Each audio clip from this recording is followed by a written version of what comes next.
ہیں بھٹو صاحب کا دور. بھٹو صاحب نے جو انڈسٹری کو نیشنلائز کیا, اس کا پاکستان کو فائدہ ہوا یا نقصان ہوا؟ پاکستان تباہ ہو گیا. آج دیکھیے, ہم نے جو کچھ کمایا تھا, جو انڈسٹری بنائی تھی, جو صنعتیں ڈیولپ کی تھیں, وہ سب انہوں نے سب کے اوپر یعنی خط تنسیق پھیر دیا, برباد کر دیا ہر چیز کو. یہ آپ چند قدم کے فاصلے پہ ایک پیکو کا کارخانہ ہے, وہ بیکو تھا, بٹالہ انجینئرنگ کمپنی, اس کو ٹیک اوور کیا. وہ بیکو کا کارخانہ وہ تھا جس میں چوہے لائی آئے تھے, اور انہوں نے تمنا ظاہر کی تھی کہ میرے چینی نوجوان جو ہیں انجینئر یہاں انٹرنشپ کریں. واہ. وہ تو مشینری بنا رہے تھے. اب اگر بیکو ہوتا تو آج جہاز بنا رہا ہوتا, کاریں بنا رہا ہوتا, جو برباد کر دیے. اور ساری انڈسٹری اب یعنی تمام برباد کر کے اور پاکستان کو یعنی وہاں کھڑا کیا جہاں سے آج تک وہ بھگت رہا ہے اس کو. یعنی اگر وہ نیشنلائزیشن نہ ہوتی تو آج پاکستان میں بھی جیسے ٹاٹا, برلا, امبانی, اس طرح کے پاکستان کے اپنے, پاکستان آج جرمنی اور جاپان کے ہم پلہ ہوتا. پاکستان ان کے ساتھ جا رہا تھا, دوڑ رہا تھا. پاکستان اپنی گاڑیاں بناتا, پاکستان اپنے موبائل فون بناتا, پاکستان اپنے جہاز بناتا, پاکستان اپنے ٹرک بناتا, پاکستان دنیا کی مارکیٹ میں اپنا اس کا ایک شیئر ہوتا. تو پاکستان جو تھا اس کو تو آپ نے تباہ کر دیا.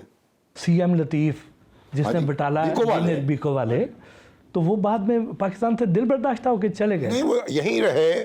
اصل میں جب جنرل ضیاء الحق کا دور آیا, ہونا تو یہ چاہیے تھا کہ جب ضیاء الحق آئے اس کے بعد ان سارے انڈسٹریلسٹ کو بلا کے چابیاں ان کو دے دی جاتی واپس, اور کہ اپنے اپنے آپ کارخانے چلائیں. دیکھا نا, حبیب, آدم جی, سیگل, داؤد, یہ سب لوگ جو تھے جو ہنرمند تھے, جانتے تھے کیسے انڈسٹری چلانی ہے, ان کو ان کے کارخانے واپس کر دیتے تو پھر بھی کچھ نہ کچھ مداوع ہو جاتا. لیکن اب وہ ایسا ہوا کہ ان پہ ایک تو جو مزدور تھے وہ بڑے طاقتور ہو گئے تھے. مزدور یونینیں تھیں, ان کے ماشاء اللہ جو ہے ان سے گھبراتا تھا. اور دوسرا یہ ہوا کہ وہ جو کارخانے تھے ان پہ قرضوں کے بوجھ لد گئے تھے. اب وہ جو ان کے مالک تھے وہ کہتے تھے کہ یہ قرضے تو گورنمنٹ لے. اب یہ بیکو جو ہے, بیکو والے تو رشتہ دار تھے جنرل ضیاء الحق کے. سی ایم لطیف جو ہیں ان کے جو داماد ہیں وہ وحید صاحب جنرل ضیاء الحق کے فرسٹ کزن تھے. اچھا. لیکن انہوں نے یہی شرط لگائی کہ لائبلٹیز میں نہیں لوں گا, اور بیکو نہیں لے سکے. وہ وگرنہ بیکو جو ہے وہ اپنا دوبارہ کام شروع کر سکتی تھی, کیونکہ لائبلٹیز تو انہوں نے نہیں چڑھائی تھی, ان کے دور میں تو پروفیٹیبل تھا. وہ ضد پہ اڑ گئے, تو یہیں رہے, برسوں رہے, پاکستان ان سے محروم ہو گئے. ایسے ایسے ہم نے ہیرے کھو دیے. اور دیکھیں, اس لیے ان کو یہ جو بھٹو صاحب تھے ان کا جو سوشلزم تھا وہ کیا تھا کہ بھئی کوئی صنعت جو ہے آزاد نہیں رہنی چاہیے, کیونکہ وہ جو سرمایہ ہے اس کی بھی ایک طاقت ہوتی ہے نا, تو طاقت کا کوئی مرکز باقی نہ رہے. حالانکہ دنیا میں تو جو سوشلزم آتا ہے پہلے زرعی اصلاحات کرتا ہے. وہ نعرے لگا کے آئے تھے 12 ایکڑ ہو جائے گی زمین دیں گے مدارین کو. وہ زرعی اصلاحات وہیں کی وہیں رہ گئیں, اور صنعتیں ساری ٹیک اوور کر لیں, اور بندر بانٹ کر دی, اور ملک کو برباد کر دیا. اکثر سننے میں آتا ہے کہ میاں شریف کے پاس کوئی ایسی صنعتیں نہیں تھیں, ان کی چھوٹی سی بس لوہے کی بھٹی تھی. یہ تو پھر بعد میں جب حکومت میں آئے تو ان کی بزنس امپائر بنی. آپ تو عینی شاہد ہیں ان ادوار کے بھی, تو کیا ضیاء دور سے پہلے, ان کے حکومت میں آنے سے پہلے ان کے بزنس کی کیا صورتحال تھی؟ کیا چھوٹا سا تھا یا بڑا بزنس تھا؟ اتفاق کا جتنا جھوٹ بول رہے ہیں.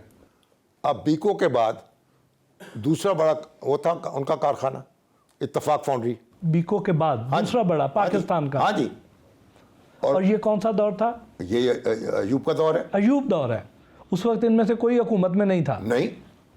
اور یہ اتفاق فاؤنڈری جو ہے دیکھ لیں, یہ ساری جگہ اس کی ہے پیچھے. یعنی آپ وہ بعد میں وہ اب پلاٹ ہو کے بکے ہیں اس کے.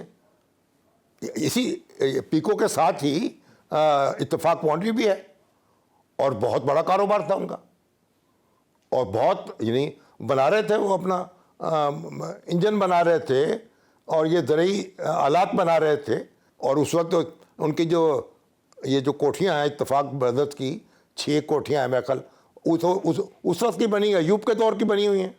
اور یہ جو اسحاق ڈار صاحب کے بارے میں کہا جاتا ہے کہ ان کے والد صاحب کی سائیکلوں کی دکان تھی, بلکہ پینچروں کی دکان تھی, کیا اس میں کوئی حقیقت ہے؟ مجھے پتہ نہیں کہ ان کی کیسی دکان تھی, لیکن اسحاق ڈار صاحب جو ہیں وہ چارٹرڈ اکاؤنٹنٹ تھے اور بڑے اچھے اکاؤنٹنٹ تھے. وہ نذیر اینڈ کمپنی میں وہ رہے حاجی نذیر صاحب کے پاس, اور ان کی دھوم تھی لیاقت کی. تو اپنے ایک پروفیشنل جو ان کی صلاحیت ہے اس کے بل پہ انہوں نے ترقی کی. دیکھیں نا اس وقت کتنے لوگ تھے, اب کس سے پوچھیں؟ بڑے بڑے افسروں سے, بڑے بڑے صنعت کاروں سے پوچھیں ان کے باپ کیا, والد کیا کرتے تھے, دادا کیا کرتے تھے. ایسے تھے نا, تو کسی کا دادا کسی کا باپ تو مزدوری کرتے تھے, مشقت کرتے تھے. یہ جو تینوں سروسز چیفز کی مدت میں 5 سال کی مدت مقرر کر دی گئی ہے, اس توسیع کی ضرورت کیوں پیش آئی؟ تو فوج اور اگر سیاستدان آپ مل کر معاملات کو آگے چلائیں اور ایک دوسرے کو کام کرنے کا موقع دیں تو میرا خیال ہے کہ ہم اپنی مشکلات کو کم کر سکتے ہیں. استحکام آنے کا امکان ہے. استحکام کا اب 5 سال انہوں نے ان کے عہدے کی میعاد مقرر کر دی, اس کا کوئی مخالفت نہیں ہوئی ملک میں. ہاں نہیں ہوئی. ٹھیک ہے نا, اس لیے کہ 3 سال اب آپ 3 سال اس کے بعد 2 سال گزرتے ہیں تو چاہے میں کوئی شروع ہو جاتی ہے کہ ایکسٹینشن ہوگی کہ نہیں ہوگی, اور اس کے اندر ایک اور صورتحال پیدا ہو جاتی ہے. تو پاکستان کو مستحکم کرنے کے لیے, اس کی معیشت کو مستحکم کرنے کے لیے, اور پھر اس کے نتیجے میں اس کی سیاست کو درست رکھنے کے لیے میرا خیال ہے کہ یہ کوئی مذائقہ نہیں ہے. جو اس وقت کے حالات ہیں ان میں اگر یہ فیصلہ کیا گیا ہے تو یہ فیصلہ ہمیں قبول کرنا چاہیے. بلاول بھٹو صاحب کا یہ کہنا ہے کہ یہ جو 26ویں آئینی ترمیم ہوئی ہے, قاضی فائز عیسیٰ اگر نہ ہوتے تو یہ ممکن نہیں تھی. کیا آپ اس سے اتفاق کرتے ہیں؟ اگر قاضی فائز عیسیٰ نہ ہوتے, مثلا عمر طیب بندیال ہوتے, تو وکیل چلے جاتے ان کے پاس وہی درخواست لے کے کہ جناب اس کی, اور یہاں بھی گئے, اب بھی درخواست لے کے گئے عدالتوں میں کہ جی یہ جو ترمیم ہے اس کے خلاف آپ حکم امتناعی جاری کریں. تو اس وقت آپ دیکھ لیں گا وہ جو افتخار چودھری صاحب ہیں انہوں نے ان کو کہا آپ ترمیم کریں 19ویں, وہ کرنی پڑی پھر ان کو, کیونکہ یہ لڑ رہے تھے آپس میں. تو یہ پھر قاضی فائز, عمر طیب بندیال, کوئی اور ہوتا وہ وہاں سٹے دے دیتا, وہ دھرے کے دھرے رہ جاتے منصوبے. اس لیے وہ بات کہہ رہے ہیں کہ قاضی فائز عیسیٰ جو تھے انہوں نے دخل نہیں دیا, انہوں نے کوئی سٹے جاری نہیں کیا اور انہوں نے معاملات کو چلنے دیا, تو وہ کامیاب ہو گئے 26ویں ترمیم. انہوں نے پارلیمان کی بالادستی کو تسلیم کیا, ان کے حق آئین سازی کو وہ بار بار یہ تسلیم کہتے کیا. تھے کہ پارلیمنٹ جو ہے اس کی ہمیں بالادستی تسلیم کرنی چاہیے, لیکن یہاں تو ہماری جو عدلیہ ہے اس نے پارلیمنٹ کی بڑی بے توقیری کی ہے, وزیر اعظم کی بڑی بے توقیری پہلے دن سے. جب آپ غلام محمد کے ساتھ کھڑے ہو گئے جسٹس منیر, کہا کہ اسمبلی ٹھیک توڑی ہے,